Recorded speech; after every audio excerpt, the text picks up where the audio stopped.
Hey, today on What's in My Gray Garage, we are working on a 2011 F350 with a problem with the intermittent wipers. We are going to be changing the switch, which is right here. And I'm going to show you how to do that here. It's not all that hard to do. It just takes a little time and patience. And it's literally a $30 part at your local parts store, or you can order it on one of the parts companies online. I think this one was like $30.99. But here's the switch. It's a pull and replace type item. It's pretty simple. It's got like a little circuit board type on it. It doesn't take long at all. I'm going to show you how to do it, and we're going to get into it. You're going to need a few tools. I have a flashlight. I've got some sockets. And I've got some trim tools because we're going to have to pop these two pieces of the trim of the console off. We've got the upper and then the lower part, and you have your pedal adjustment here. This is for the lariat. I don't know if only the lariats and the King Ranchers have this, but I'm sure somebody will correct me in the comments but whatnot. Anyways, we're going to pop this apart and we're going to replace this. Again, this is for an F350 2011 Ford. And we'll get to it here in a second. Okay, I got my ratchet. I got a 1/4-inch ratchet with a small extension and a 7/32 socket. And what there is there's 3 fasteners right up inside of here. We're going to take those down, and then that way we can access the bottom of the panel or take the bottom panel off and then have access to the top panel. Always remember, try to put your fasteners that you have, that you take out, just like that there, if you can see it. Always put your fasteners someplace where you're always going to know where they're going to be. I always pick a spot on the floor mat, or I pick or better yet is to get a magnetic dish, and that way you know where your fasteners are at all times. Okay, we got those fasteners out. Like I said, you put them in a little magnetic tray. Makes it a whole lot easier when you're trying to find your stuff later.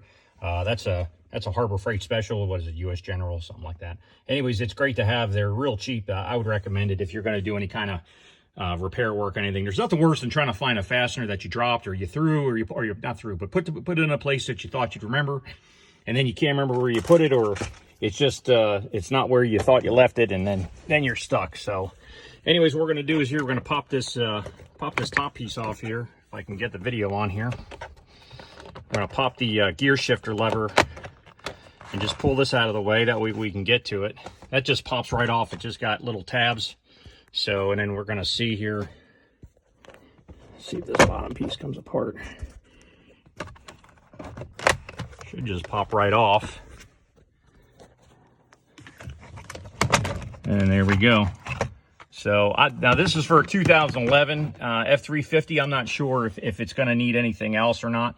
But we're going to be taking this shifter right here off. And actually, I got to start this thing up and set the steering wheel so I can get to it. So, and then disconnect the battery. But what you're going to do is you're going to turn the steering wheel so it's basically at the instead of being at the 9 and 3 o'clock, you're going to be at your 12 and your 6 o'clock.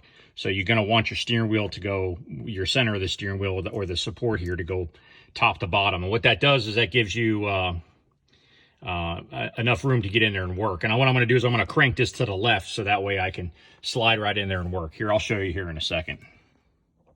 All right, you're going to need a TX10 or a Torque 10 right there. I just use these little screwdrivers to get these out, but you don't have to use a screwdriver if you don't want to. You can use a little 1/4-inch ratchet with a with the T10 socket, whatever you got. I mean, you don't have to go out and buy tools for this if you already have stuff that's existing. But always try to use the right. Do not use a Torx bit that's a little bit too small, because I'll tell you what you'll do is you'll strip that screw out, and then you're really going to be in trouble. So, and these don't have to be Gorilla tight when you're putting these things back in there. They just need to be snug. I mean, you're talking about, you're dealing with plastic components here. You start torquing around on these things, and then you're going to find yourself in a really bad situation. So once you get that last one out there, it's good to have a magnet if you got one. I don't have one right with me. I probably should go get one. going to do, there we go. Once you get the screw out, it should just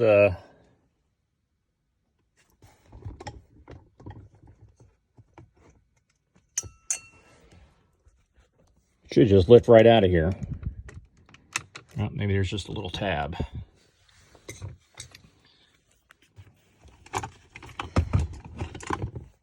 Yeah, give myself a little screwdriver action here. Just pop those tabs up and it should come right. Oh, there she is.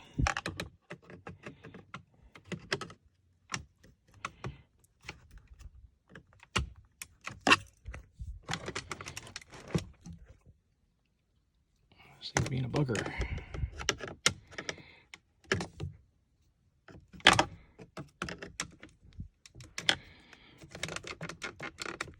Normally they pop right out. I've had to replace this one before, and unfortunately.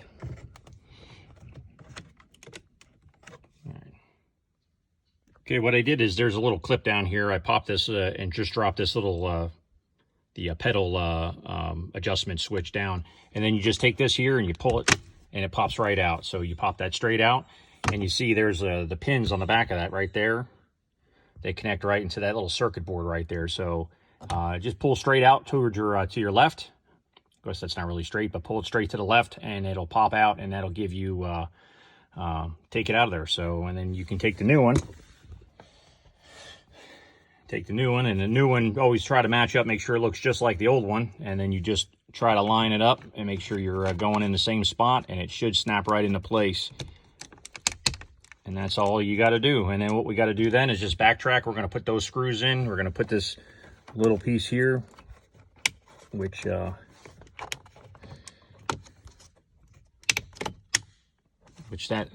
just clips right back up inside. Now, one thing too is on your dash panels here, if you look carefully, you'll see that there's a hook. There's a hook right here, and there's a hook here on the other side as well. And those hook into the top panel. Where did I put that top panel? They hook into that top panel right there and right there. Not the best picture of it. But anyways, that's going to hook into it, and that's going to hook on both sides of your top part of your steering column there, and that's what keeps it rigid and makes it hopefully not make so much noise and wiggling around and stuff. All right, so after you put those, after you put that, get that in place, you're going to replace the screw. You got one screw here, you got one screw down here, and then you're just going to backtrack putting the panels back together. All right, we're back with the truck. We just got the